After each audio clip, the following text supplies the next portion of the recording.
আমার সম্মানিত সহকর্মী বাংলাদেশ জামাত ইসলামের নায়েবে আমির জনাব ডাক্তার সৈয়দ আব্দুল্লাহ মোহাম্মদ তাহের বলেছেন, ভারতীয় আকাশ কুসংস্কৃতির সুবলে ঘরে ঘরে আজকে এই নির্লজ্জতা এবং বেহায়াপনা ছড়িয়ে পড়েছে।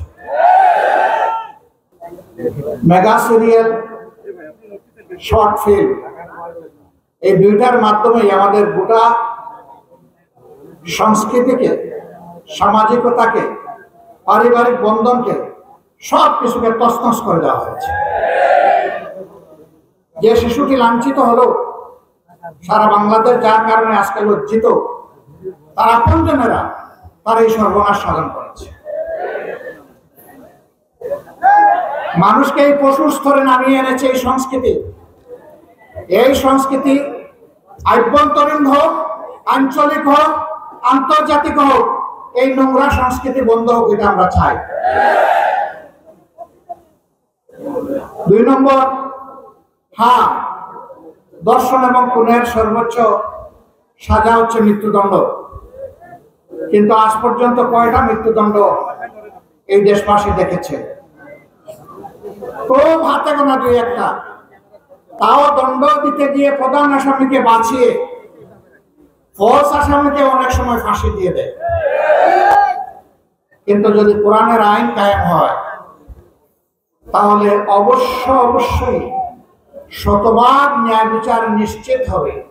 ন্যায় বিচারের নামেও কারো উপরে জুলুম হবে না, আবার জালিমও এখান থেকে রেহাই পাবে না। এই জন্যই আমাদের লড়াই।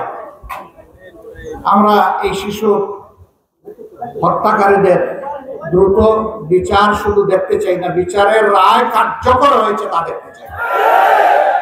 আমরা বলেছি সর্বোচ্চ 90 দিনের ভিতরে বিচার, রায় এবং তা কার্যকর আমরা দেখতে চাই। অনেকে বলেছেন 1 সপ্তাহ, এদেশের আইনে 1 সপ্তাহ হবে না। আমরা এই জন্য 90 দিন বলেছি, কিন্তু আমরা 91 দিন দেখতে চাই না। আসুন, শুধু মাগুরায় নয়, সমাজের সারা দেশে এই ধরনের জঘন্য অপকর্মে যারা লিপ্ত হবে, আমরা তাদেরকে সামাজিকভাবে বয়কট করি এবং তাদেরকে আমরা ঘৃণা করি। এরা যেন সমাজের কোনো জায়গায় কোনো জায়গা না পায়।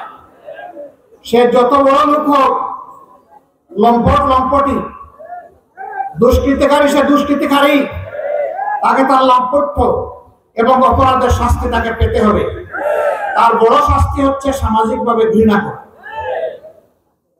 আমরা সেই ঘৃণা বুকে নিয়ে, অপরাধীদের প্রতি সেই ঘৃণার আকাঙ্ক্ষা বুকে নিয়ে আজকে বিদায় নিচ্ছি বড় হৃদয় ভাঙা অবস্থায়।